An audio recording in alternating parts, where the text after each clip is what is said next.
नमस्कार साथियों, divine institute के यूट्यूब चैनल पर आपका पूरा स्वागत है। सर्कुलेटरी सिस्टम में आज हम लोग हार्ट पर चर्चा करते हैं। हार्ट के बारे में जानते हैं, हार्ट कैसे काम करता है, ह्यूमन हार्ट के बारे में। सर्कुलेटरी सिस्टम का जो हार्ट है, आप हार्ट का स्ट्रक्चर सामने आप देख रहे होंगे कि 4 चैम्बर होता है। ह्यूमन हार्ट में 4 चैम्बर होते हैं और 4 चैम्बर में इधर वाले चैम्बर को हम राइट आर्टिकल बोलते हैं और इस साइड वाले को हम लेफ्ट आर्टिकल बोलते हैं। नीचे 2 वेंट्रिकल होते हैं, इस साइड वाले को हम राइट वेंट्रिकल बोलेंगे और लेफ्ट साइड वाले को लेफ्ट वेंट्रिकल बोलेंगे। पूरा का पूरा हार्ट एक सेप्टम से डिवाइड रहता है और इस मसल्स का बना होता है। इसको हम क्या बोलते हैं? सेप्टम कहते हैं। पहले चैम्बर में 3 वाल लगे होते हैं और इन वालों को हम ट्राइकस्पिड वाल बोलते हैं। ट्राइकस्पिड वाल।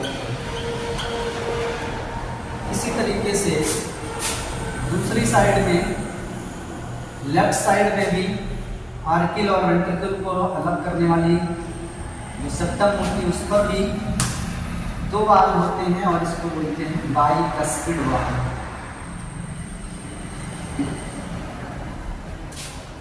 ट्राइकस्पिड वाल, क्योंकि 3 वाल बने होते हैं इसका पार्ट में, इसलिए इसको ट्राइकस्पिड बोलते हैं। इसमें 2 वाल होते हैं, इसलिए इसको बाइकस्पिड बोला जाता है। हमें पहले से पता चल चुका है कि इस वाले चैम्बर में जो आपके लेफ्ट साइड में होता है, इसमें आपका डीऑक्सीजनेटेड ब्लड रहता है। कैसा रहता है? Deoxygenated blood. डीऑक्सीजनेटेड ब्लड का मतलब हुआ कि इसमें CO2 ज़्यादा होगा। डीऑक्सीजनेटेड ब्लड इस चैम्बर में भी होगा, इसका मतलब इसमें भी CO2 ज़्यादा होगा। पहले हमारे बॉडी चेस्ट के ऊपरी भाग से जो भी डीऑक्सीजनेटेड ब्लड आता है वो किससे आता है? इसको बोलते हैं सुपीरियर वेना कावा। और चेस्ट के नीचे वाले पार्ट से जितना भी ब्लड आता है उसको बोलते हैं इंफीरियर वेना कावा। दोनों मिलाकर के वेना कावा बनाती है, जिसको हिंदी में हम क्या बोलते हैं? महाशिरा बोला जाता है।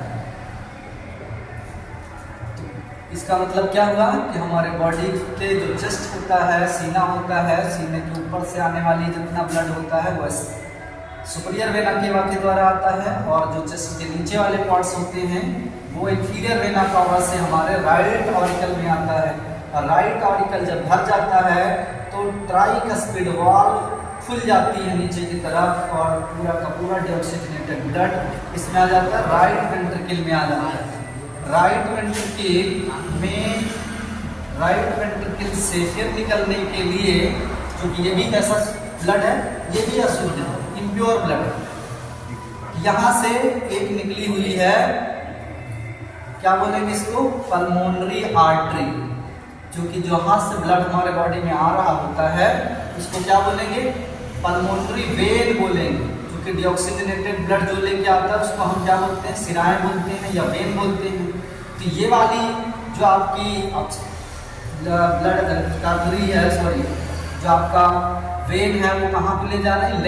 लंग्स को ले जा रहा है। लंग्स को क्या बोलते हैं? फेफड़ा बोलते हैं। और ये फेफड़ा 2 इसमें चेंज हो जाती है। ये कैसी है? कैसा है ये? इसमें भी अशुद्ध रक्त ही है और ये अशुद्ध रक्त शुद्ध होने के लिए कहाँ जाती है? फेफड़े में जाती है। जब यहाँ से हमारे नोज की तरफ से क्या आता है?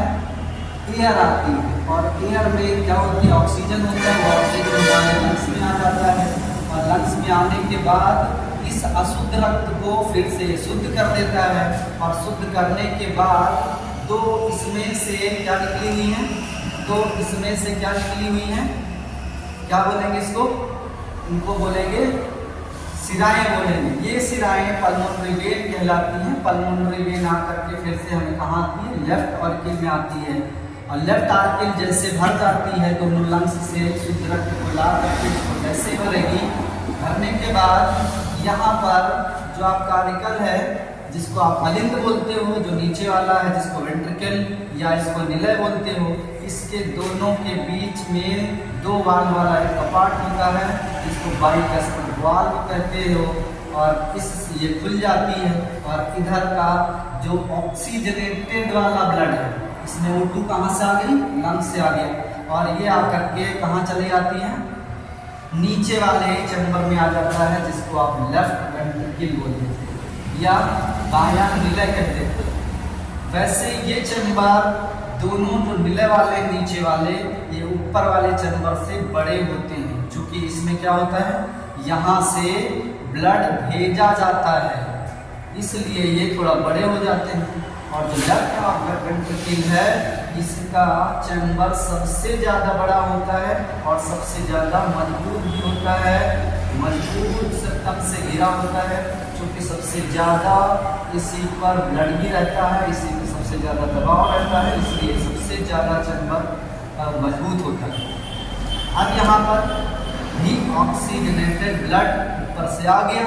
अब ये कहाँ को जाएगा, बॉडी पार्ट्स को जाएगा, किसके थ्रू, महाधमनी के द्वारा, जिसको आप एओर्टा भी कहते हैं, एओर्टा कहते हैं या महाधमनी कहा जाता है। ये महाधमनी से निकलेगी और फिर आर्टरी में जाएगी, आर्टरी से आगे फिर आर्टियोल्स में जाएगी, आर्टियोल्स से फिर जा करके धीरे धीरे कहाँ जाएगी, कैपिलरी में जाएगी, कैपिलरी में से फिर से मिक्स होगा, मिक्स होने के बाद घूम करके फिर से अशुद्ध रक्त फिर घूम करके कहाँ आएगा, अगर बॉडी के ऊपर है, नीचे के ऊपर पार्ट्स होगा तो सुप्रियर वेना केवा से फिर आएगा, और इंफीरियर वेना केवा अगर बॉडी से नीचे या नीचे के नीचे से आ रहा होगा तो आईवीसी से आएगा, और फिर से डीऑक्सीजनेटेड ब्लड इसमें आएगा। और यही प्रोसेस लगातार चलता रहता है, हमारे हार्ट में लगातार ये प्रोसेस चलती रहती है, और हम क्या करते हैं, शुद्ध और अशुद्ध ऑक्सीजन को लाते ले जाते रहते हैं। ये छोटा सा हार्ट हमारा, जिसको हम कॉमन भाषा में दिल भी बोलते हैं, लेकिन दिल नहीं होता है, बायोलॉजी की भाषा में दिल कोई टर्म नहीं है, या तो इसको हम हार्ट बोलते हैं या तो इसको हम हृदय बोल देते हैं। ह्यूमन हार्ट 4 चैम्बर का होता है, और 4 चैम्बर ये आपके सामने इस तरीके का दिखाई दे रहा है। अब सबसे ज़्यादा इम्पोर्टेंट अगर इसमें देखा जाए तो आप देख रहे हो, जो आपका ये सेप्टम से इसको किनारे वाले पॉट है, इसमें आपका अशुद्ध रक्त रहता है और लेफ्ट साइड में आपका शुद्ध रक्त रहता है, ये आपको जानना जरूरी है। अगर वाल्व की बात किया जाए तो एक कपाट आपका वाल्व यहाँ लगा हुआ है और एक इधर भी बाइकस्पिड वाल्व है। जहाँ से ब्लड लंग्स की तरफ जाता है, इसको सेमी लूनार वाल्व भी कहा जाता है, सेमी लूनार वाल्व भी कह देते हैं, अर्धचंद्राकार कपाट भी कहा जाता है। और जो बाइकस्पिड वाल्व है, इसका दूसरा नाम मिट्रल वाल्व भी है, कहीं कहीं आपको मिट्रल वाल्व लिखा हुआ मिलेगा। इसके बाद अगला वाला जब हमारे बॉडी पार्ट्स में जाता है तो इसको हम एओर्टिक वाल्व भी कह देते हैं, एओर्टिक वाल्व कह देते हैं। और एओर्टिक वाल्व से हमारा जो शुद्ध रक्त है वो कहाँ चला जाता है, हमारे बॉडी पार्ट्स में, अलग अलग डिफरेंट बॉडी पार्ट्स में जाता रहता है। तो दोस्तों ये जनरल स्ट्रक्चर है ब्लड ह्यूमन हार्ट का, जिसमें 4 चैम्बर होते हैं। ब्लड कैसे आता है, कैसे जाता है, ये प्रोसेस हमें समझ में आ गई होगी। अगले दिन दोस्तों हम इसके आगे कैसे ऑक्सीजनेटेड ब्लड, और ये ऑक्सीजनेटेड ब्लड हमारे बॉडी में कितना आता है, कितने ml रहता है, हमारा बॉडी कितना ब्लड को पंप करता है, और ये साइकिल क्या है, ये सारी चीज़ों पर हम लोग अगले दिन बात करेंगे। आज इतना ही साथियों, धन्यवाद, जय हो।